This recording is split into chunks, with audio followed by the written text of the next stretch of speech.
오늘 우리에게 주시는 하나님의 말씀은 갈라디아서 5장 16절에서 17절까지의 말씀입니다. 내가 이르노니 너희는 성령을 따라 행하라. 그리하면 육체의 욕심을 이루지 아니하리라. 육체의 소욕은 성령을 거스르고 성령은 육체를 거스르나니 이 둘이 서로 대적하므로 너희가 원하는 것을 하지 못하게 하려 함이니라. 아멘. 오늘 함께 나누실 말씀의 제목은 성령을 따라 행하라입니다. 오늘 본문의 말씀을 통해서 우리는 우리의 이 내면의 경향이 두 방향으로 흘러가고 있다는 것을 알 수가 있습니다. 하나는 육체의 소욕이라고 나와 있죠. 즉 육체의 욕심을 따라가는 것이고, 다른 하나는 성령의 소욕입니다. 즉 성령의 인도하심을 따라가는 겁니다. 왜 그런가를 보았더니 창세기 2장 7절로 가게 되면 하나님께서 우리를 지으셨을 때 여호와 하나님이 땅의 흙으로 사람을 지으시고 생기를 그 코에 불어넣으시니 사람이 생명이 된지라. 여호와 하나님이 땅의 흙으로 사람을 지으시고, 그러니까 하나님께서 저와 여러분을 땅의 흙으로 지으셨습니다. 땅의 흙으로 지으셨다는 말은 이 세상의 모든 원소들을 다 뽑아서 우리를 만드셨다는 거죠. 그래서 우리는 우리의 이 육신의 몸을 지탱하기 위해서는 반드시 땅에서 나는 음식을 먹어야 합니다. 우리의 몸이 흙에서 왔기 때문이죠. 그래서 흙에서 나는 영양분을 섭취해야 한다는 겁니다. 그렇게 한평생을 살다가 이제 때가 되면 우리의 몸은 땅에서 왔기 때문에 한 줌의 흙으로 돌아갑니다. 그래서 잠언서 3장 20절에 보니까 다 흙으로 말미암았으므로 다 흙으로 돌아가나니. 그래서 여기까지는 우리 사람들도 동물하고 거의 비슷합니다. 왜냐하면 창세기 2장 19절에 보니까 여호와 하나님이 들짐승과 공중의 새를 뭐로 지으셨다고요? 흙으로 지으셨다라고 나와 있습니다. 그런데 사람이 동물들하고 다른 것이 있습니다. 우리 다시 한번 창세기 2장 7절을 한번 보실까요? 여호와 하나님이 땅의 흙으로 사람을 지으시고, 여기까지는 같아요. 그런데 생기를 그 코에 불어넣으시니 사람이 생명이 된지라. 루아흐입니다. 생기. 이 말은 하나님의 호흡, 다시 말해서 하나님의 영을 우리 사람들에게 불어넣어 주셨다는 거죠. 그래서 이 땅에 존재하는 모든 피조물들 중에서 영이신, 눈에 보이지 아니하시는 영이신 하나님과 유일하게 교제를 나눌 수 있는 피조물은 오직 사람밖에 없습니다. 그래서 오직 사람만이 흙과 하나님의 생기로 지음을 받았기 때문에 오늘 본문 갈라디아서의 말씀은 흙을 상징하는 육체의 소욕과 하나님의 생기를 상징하는 성령의 소욕을 아주 잘 비교해 놓고 있습니다. 갈라디아서 5장 17절을 보실까요? 육체의 소욕은 성령을 거스르고 성령은 육체를 거스르나니 이 둘이 서로 대적함으로 너희가 원하는 것을 하지 못하게 하려 함이니라. 육체의 소욕은 성령을 거스른대요. 여기에서 이 소욕이라는 말은 방향성을 의미합니다. 즉 우리의 마음이 어느 한쪽에 딱 고정되어 있는 것이 아니라 우리의 마음은 늘 끊임없이 어디론가로 흘러가고 있다는 말입니다. 그래서 사람의 마음은 액체와도 같아요. 항상 어디론가 흘러가고 있고 담기는 그릇에 따라 모양도 달라집니다. 그래서 사람은 얼마든지 바뀔 수 있습니다.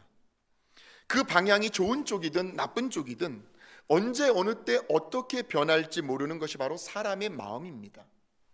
그래서 이 문제 때문에 아주 심각하게 고민했던 사람이 있었습니다. 나도 나를 통 모르겠다는 거예요. 나 자신을. 도대체 내가 왜 이러는지를. 나라는 사람을 놓고 아주 처절하게 탄식을 했던 사람이 바로 오늘 본문의 저자인 사도 바울이었습니다. 그는 자신에 대해서 이렇게 서심없이 솔직하게 고백을 합니다. 로마서 7장 15절에 보니까 내가 행하는 것을 내가 알지 못하노니, 곧 내가 원하는 것은 행하지 아니하고 도리어 미워하는 것을 행함이라. 지금 바울이요, 자기가 행하는 것을 자기도 알지 못한다는 겁니다. 그러면서 내가 원하는 것은 따로 있는데 그 원하는 것을 하지 않고 도리어 미워하는 것을 하고 있다라는 거예요. 그러한 자신이 너무 싫은 거예요. 그러면서 그 이유를 이렇게 설명합니다. 로마서 7장 16절에서 17절에 보니까 만일 내가 원하지 아니하는 그것을 행하면 그것을 행하는 자는 내가 아니요 내 속에 거하는 뭐라고요? 죄인이라 라고 말합니다. 그러니까 자기가 원하지 아니하는 그것을 하고 있다면 그것은 내 본심이 아니라 내 안에 거하고 있는 이 죄라는 녀석 때문이라는 거죠. 그래서 이 세상에 악한 사람은 없습니다. 다만 악한 영의 지배를 받고 있을 따름입니다.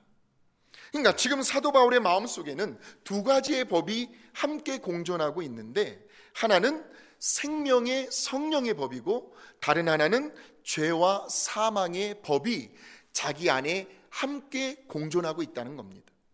이 두 개의 법 사이에서 자기는 날마다 끊임없이 갈등하고 있다는 거예요. 매일 자신과 싸운다는 겁니다. 오늘 우리들의 현 주소 아닙니까? 내 속에서 끊임없이 일어나는 그 육신의 소욕과 성령의 소욕이 계속해서 자신을 이쪽으로 끌어당기고 있다는 거죠. 그러니까 우리의 마음은, 그래서 사도 바울이 이런 탄식을 합니다. 로마서 7장 24절에 보니까 오라 나는 곤고한 사람이로다. 이 사망의 몸에서 누가 나를 건져낼 수 있으랴. 그러니까 우리의 마음은요, 언제나 생명의 성령의 법과 죄와 사망의 법, 이 둘 사이에서 끊임없이 갈등을 일으키면서 때로는 이리로 흘러갔다가 때로는 저리로 흘러갔다가 그렇게 둘 사이를 왔다 갔다 하면서 살아가고 있습니다. 그래서 오늘 본문의 말씀은 이렇게 표현하고 있습니다. 갈라디아서 5장 17절에 육체의 소욕은 성령을 거스르고 성령은 육체를 거스르나니 이 둘이 서로 어떻게 한다고요? 대적함으로 너희가 원하는 것을 하지 못하게 하려 함이니라. 그러므로 오늘 말씀이 주는 첫 번째 교훈은 무엇입니까? 저와 여러분의 마음은 매 순간순간 끊임없이 그것이 좋은 방향이든 나쁜 방향이든 반드시 어디론가 흘러가고 있다라는 겁니다. 그래서 정치하는 사람들 속에서 이런 말이 나오잖아요. 오늘의 적은 내일의 아군이 될 수 있다라는 겁니다. 언제 변할지 모른다는 거예요. 사람은요, 그래서 10길 물속은 알아도 한 길 사람 속은 아무도 모른다는 거죠. 사람은 12번 된다는 거예요. 사람의 마음은 반드시 어디론가 흘러가고 있다. 지금도 말씀을 전하고 있는 저도 그렇고 말씀을 듣고 있는 여러분들도 우리들의 마음은 지금 어디론가 흘러가고 있습니다.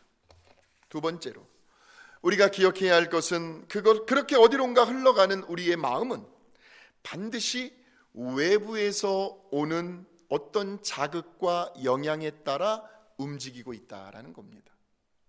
그래서 우리는 좋은 신앙의 서적들을 읽어야 합니다.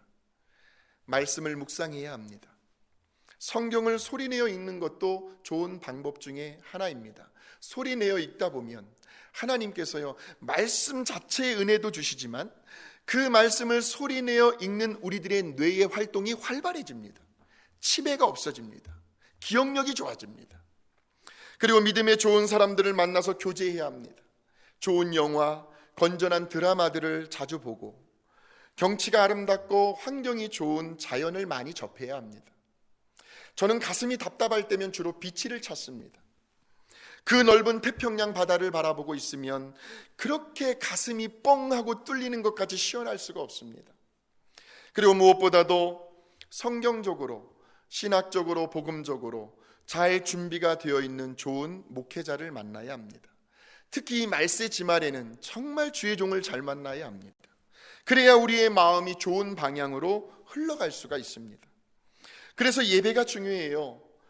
우리의 마음을 하나님께로 향하게 할 수 있는 아주 중요한 시간이기 때문입니다.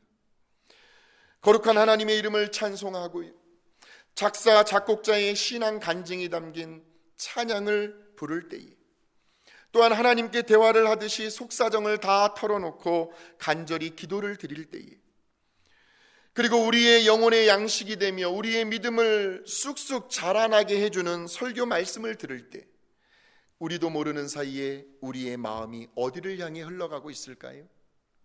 시편 62편에는 이런 말씀이 나옵니다.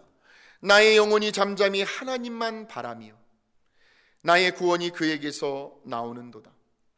오직 그만이 나의 반석이시요 나의 구원이시요 나의 요새시니 내가 크게 흔들리지 아니하리로다.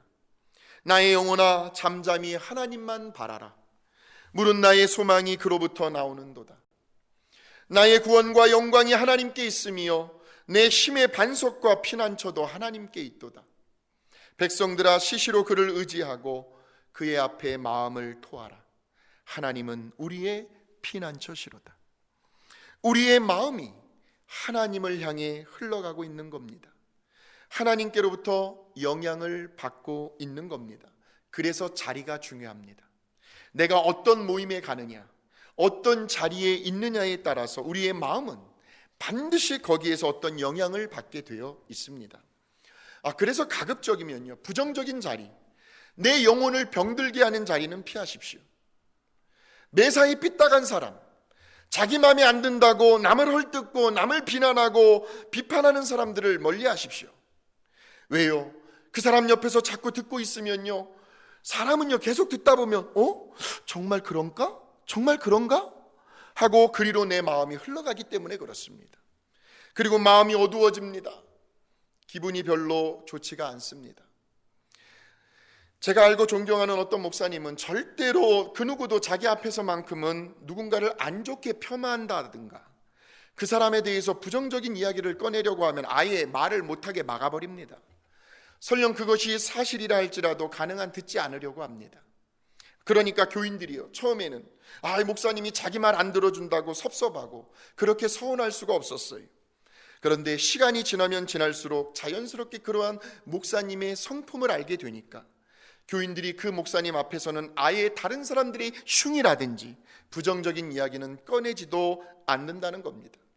꺼내봐야 아무런 유익이 없다는 것을 알게 된 거죠. 그러면서 교회의 분위기가 점점 서로를 용납해주고 허물들을 덮어주고 화목해지는 평안한 분위기가 되었다는 거죠. 물론 참 보기 드문 영적 지도자의 리더십입니다. 결코 쉬운 일은 아닐 것입니다.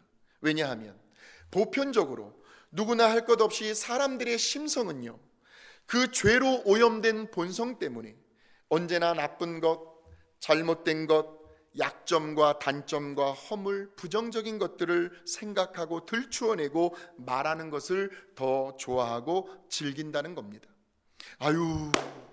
저런 안 됐네, 안 됐어, 그러면서 오히려 즐기고 있는 거예요.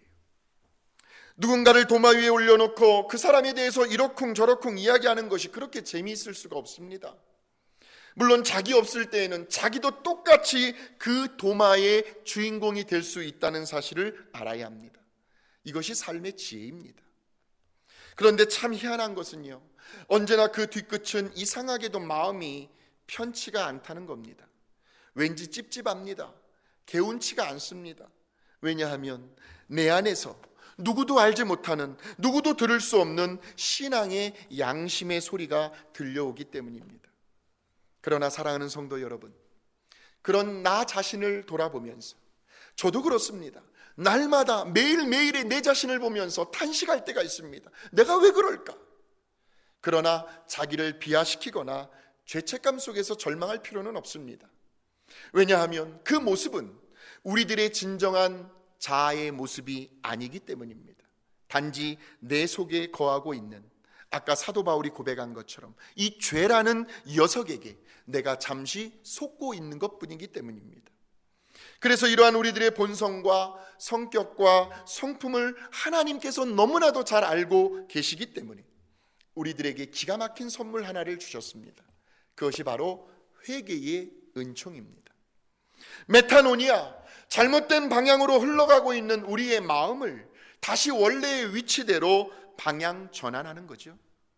육체의 소욕, 육체의 욕심을 따라 흘러가고 있는 내 마음의 방향을 빨리 깨닫고 성령의 소요, 성령이 인도하시는 방향으로 유턴을 하는 거지. 이것이 우리 모두에게 주어진 하나님의 은혜요 선물입니다. 그런데 더 흥미로운 사실이 있습니다. 육체의 소요, 육신의 욕심을 향해서 우리의 마음을 흘러가게 하는 것은 쉬울까요? 어려울까요? 너무나도 쉽다는 겁니다. 그냥 내버려 두면 저절로 됩니다. 누워서 떡 먹기보다 더 쉬운 일이 그냥 우리의 죄된 본성대로, 본능대로 흘러가게 내버려 두는 것이 더 쉽다는 말씀입니다. 화나면 화나는 대로, 성질 부리고 싶으면 부리고 싶은 대로, 그것만큼 쉬운 일은 없습니다. 어린아이들에게 세상에 그 어떤 부모가, 어떤 선생님이 거짓말하라고 가르쳐주는 사람이 어디 있겠습니까? 그런데 아이들은 자기가 좀 잘못을 하고 혼날 것 같으면, 자기에게 좀 불리할 것 같으면 누가 가르쳐주지 않았는데도 기가 막히게 핑계를 대며 거짓말을 합니다. 죄된 본성입니다. 타고난 원죄 때문입니다. 따로 훈련을 받을 필요가 없습니다. 따로 세미나를 가질 필요도 없습니다. 뭘 배우려고 하지 않아도 됩니다. 그냥 가만히 놔두면 저절로 그 방향으로 흘러갑니다. 그래서 나타나는 현상들이 갈라디아서 5장 19절에서 21절의 말씀입니다. 육체의 일은 분명하니 곧 음행과 더러운 것과 호색과 우상숭배와 주술과 원수 맺는 것과 분쟁과 시기와 분냄과 당 짓는 것과 분열함과 이단과 투기와 술취함과 방탕함과 또 그와 같은 것들이라. 전에 너희에게 경계한 것 같이 경계하노니 이런 일을 하는 자들은 하나님의 나라를 유업으로 받지 못할 것이요. 그러니까 육체의 소욕, 육신의 욕심을 따라 흘러갔을 때에 나타나는 열매들이죠. 육체의 일은 분명하니, 그러니까 그냥 가만히 놔두어도 저절로 맺게 되는 아무런 유익함이 없는 죽음의 열매들입니다. 그런데 이와는 반대로 성령의 소욕, 즉 성령의 인도하심을 향해 우리의 마음이 흘러가도록 하는 것은요, 쉬울까요? 어려울까요? 보통 어려운 일이 아닙니다. 마치 여느 떼들이 거센 물살을 거슬러 올라가야 하는 것만큼 힘이 듭니다. 세상의 쾌락과 죄의 유혹이라는 마찰력이 우리를 그대로 두지 않습니다. 우리가 예배당 안에서는 은혜를 받아요. 그러나 그 받은 은혜가 이미 교회당, 예배당 밖으로 주차장에 나가는 순간부터 우리는 마찰력을 받게 됩니다. 그래서 엄청난 절제와 인내와 노력과 피나는 훈련이 필요합니다. 저절로 이루어지지 않습니다. 일부러라도 시간을 내야 합니다. 몸과 마음과 에너지와 물질을 투자해야 할 때도 있습니다. 그래서 때로는 예배 외에도 성경 공부라든지 제자훈련이라든지 각종 세미나에 참여해야 하는 이유가 바로 여기에 있습니다. 그러니까 그냥 놔두면 자꾸 본능적으로 세상을 향해서 육체의 소욕과 육체의 욕심을 향해서 우리의 마음이 흘러가기 때문에, 그래서 우리는 의도적으로라도 우리의 마음을 컨트롤하고 이제는 하나님을 향하여 성령의 소욕과 성령의 인도하심에 따라 우리의 마음이 흘러가도록 계속해서 꾸준히 영적인 경건의 연습과 훈련을 할 필요가 있습니다. 그래서 디모데전서 4장 7절에서 8절에 보니까 망령되고 허탄한 신화를 버리고 경건에 이르도록 내 자신을 연단하라. 육체의 연단은 약간의 유익이 있으나 경건은 범사에 유익하니 금생과 내생의 약속이 있느니라. 그러니까 경건의 훈련과 연습을 게을리하지 말라는 겁니다. 이렇게 경건의 훈련을 계속하게 되면 우리에게 무엇이 주어집니까? 금생의 약속과 내생의 약속입니다. 금생의 약속은 우리들의 인격과 성품과 삶의 변화가 날마다 이루어져서 우리 주변 사람들로부터 사랑과 칭송과 존경을 받게 되어 있다는 말씀입니다. 그래서 나타나는 현상들이 바로 갈라디아서 5장 22절에서 26절까지의 말씀입니다. 오직 성령의 열매는 사랑과 희락과 화평과 오래 참음과 자비와 양성과 충성과 온유와 절제니 이와 같은 법에서 금지할 법이 없느니라. 그리스도 예수의 사람들은 육체와 함께 그 정욕과 탐심을 십자가에 못 박았느니라. 만일 우리가 성령으로 살면 또한 성령으로 행할지니 헛된 영광을 구하여 서로 노엽게 하거나 서로 투기하지 말지니라. 여기에 나오는 성령의 9가지 열매는 그 사람의 됨됨이, 인격과 성품에 관한 것을 의미합니다. 또한 내 생의 약속은 하나님을 향한 소망으로 충만해진다는 말씀입니다. 다시 말하면 천국의 소망을 갖게 된다는 거지요. 이것이 경건의 연습과 훈련이 우리들에게 주는 축복의 약속이요 열매들입니다. 그러므로 사랑하는 성도 여러분, 오늘 말씀의 제목을 다시 한번 우리 리마인드해 보실까요? 성령을 따라 행하라. 우리의 마음은 반드시 어디론가 흘러가게 되어 있다는 것. 그렇게 흘러가는 우리의 마음은 외부로부터 오는 어떤 자극과 영향에 따라 달라질 수 있다는 것. 매일 달라집니다. 하루 24시간 동안 얼마나 우리의 마음이 달라지는지 모릅니다. 그러므로 늘 우리의 마음을 육체의 소욕, 육체의 욕심을 향해 흘러가도록 내버려 두는 것이 아니라 성령의 소욕, 성령의 인도하심에 따라 흘러갈 수 있도록 끊임없이 영적인 훈련과 경건의 연습을 반복해야 한다는 겁니다. 집안에서 보내는 시간들이 많이 있을 겁니다. 하나님의 말씀을 통독하는 것도 좋은 방법일 것입니다. 이 3가지를 꼭 기억하셔서 날마다 성령을 따라 새롭게 변화되어가는 우리들의 모습을 통해서 위로는 하나님께는 영광이 되고 우리 주변 사람들에게는 축복의 통로가 되는 그러한 거룩한 믿음의 발자취를 남기게 되시기를 주님의 이름으로 축원합니다. 거룩하신 하나님 아버지, 감사합니다. 오늘 우리들의 마음이 언제나 하나님을 향하게 하여 주시옵고 예수 믿고 우리 안에 거하고 계시는 그 성령님의 인도하심 속에서 날마다 살아가는 우리들이 되게 하여 주옵소서. 우리의 마음이 언제나 하나님이 기뻐하시는 방향으로 흘러가게 하여 주시고 언제나 말씀과 기도와 우리 주변의 좋은 환경과 사람들을 통해서 좋은 영향을 받게 하여 주시옵고 우리의 마음이 언제나 하나님을 기쁘시게 해드리는 우리들의 남은 생애가 될 수 있도록 축복하여 주옵소서. 지금은 우리 주 예수 그리스도의 은혜와 하나님 아버지의 무한하신 사랑과 성령님의 교통하심과 인도하심이 오늘 말씀을 전하고 듣는 우리들이 성령을 따라 행하라라는 말씀을 쫓아 살아가기로 결단하는 모든 성도님들의 머리 위에 저들의 가정과 저들의 산업과 또 미국 사회와 이민 사회와 우리의 조국과 전 세계 위에 이제로부터 영원토록 함께하옵시기를 간절히 축원하옵나이다. 아멘.